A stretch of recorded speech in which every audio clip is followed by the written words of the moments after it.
Hi everyone, Angie with Art Quilt Textiles, here with another In the Studio with Angie video tutorial.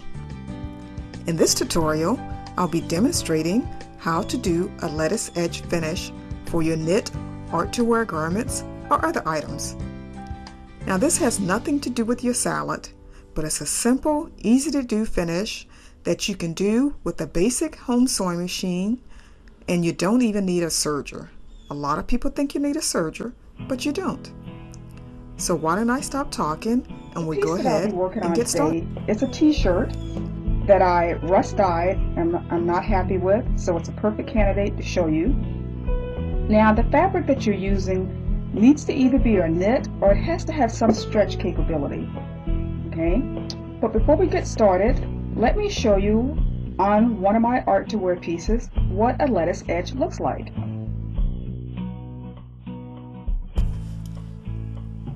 So this is the lettuce edge of a sleeve on an art to wear garment that I've made, and I'll be showing you the finished full garment later in the video.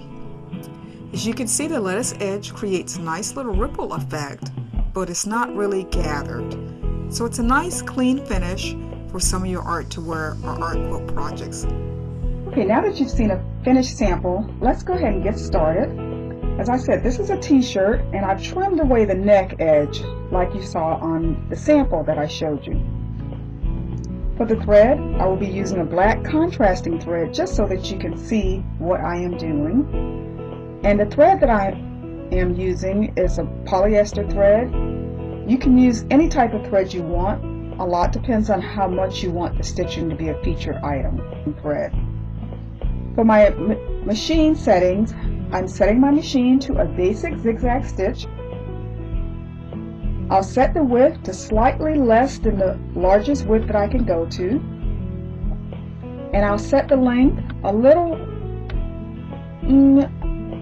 bit long. I don't want to set it very short just yet. So on my machine, I'm setting my width to 5 and my largest width is 6. And I'm setting my stitch to 0.8. You will need to play around with your machine to decide what settings you need, make a few samples, and figure out what works best for your machine. So I'm using just a basic foot, and I'll just get started by dropping my needle into the fabric. And for the first couple inches, or the first few stitches, I want to hold on to the threads. I don't want them to bunch up under my fabric.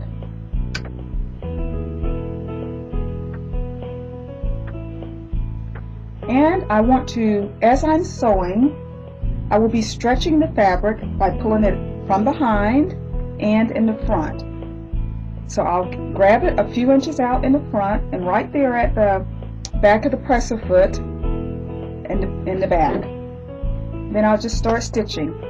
Now I want the right edge of my zigzag to go slightly off the fabric, and that may make the fabric curl a little bit, which is actually a good thing. So let's start sewing, and I'll just stretch as I sew. Just sew a few inches, stop and reposition your hands.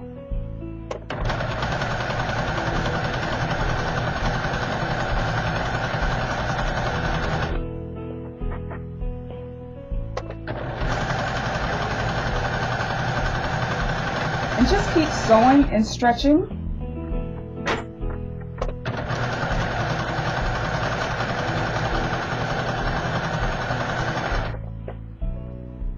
Try to have that right hand side of the stitch go off the fabric a little.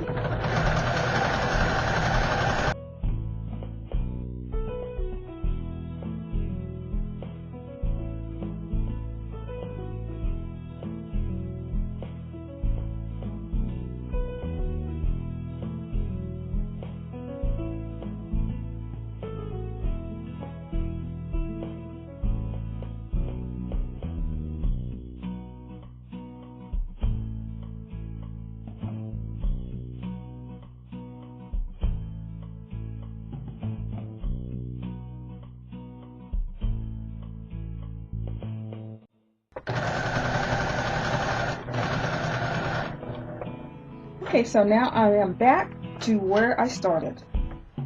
At this point, I will adjust my machine settings and then do it again. Now we need to adjust our machine settings.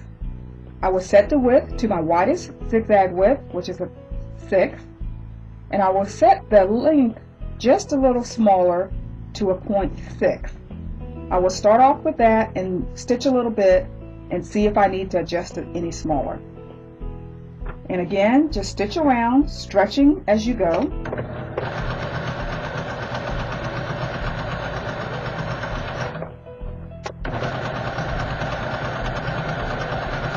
I think I'm happy with the settings that I have, so I'll continue to stitch.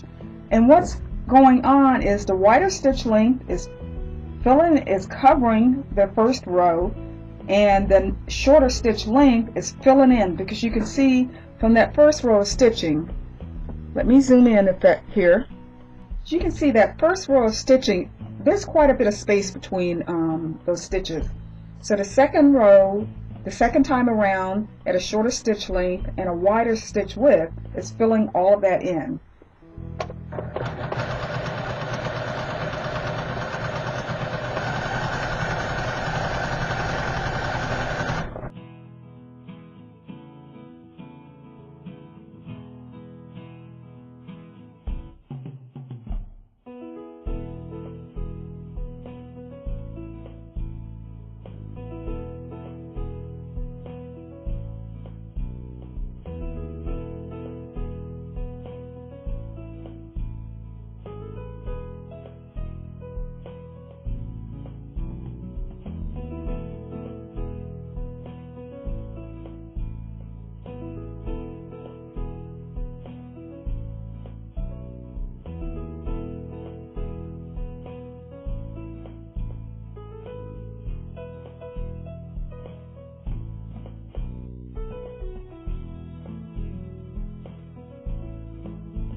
Okay, so I am back to where I started.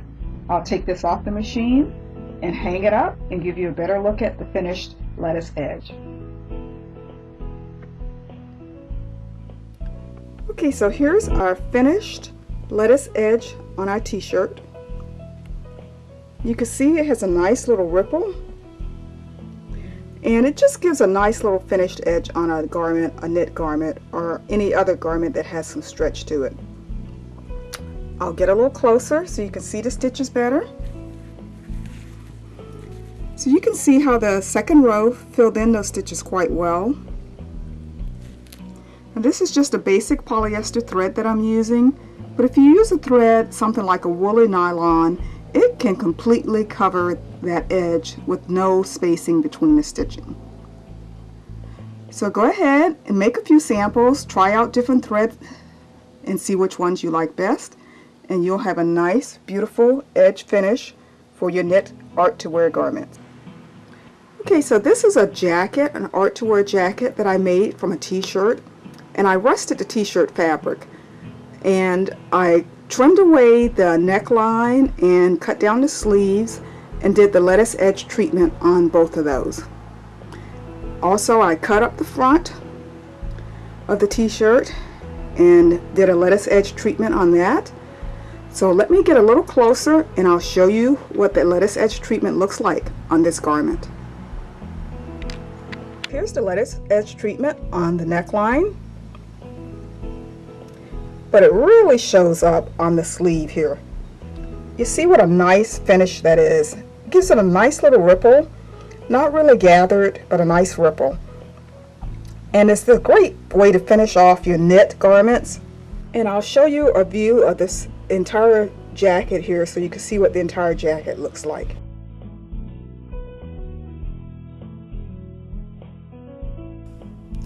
Well, that's all for this tutorial. I hope you found the information useful and can use it in some of your future projects. If you liked the tutorial, please give it a big thumbs up.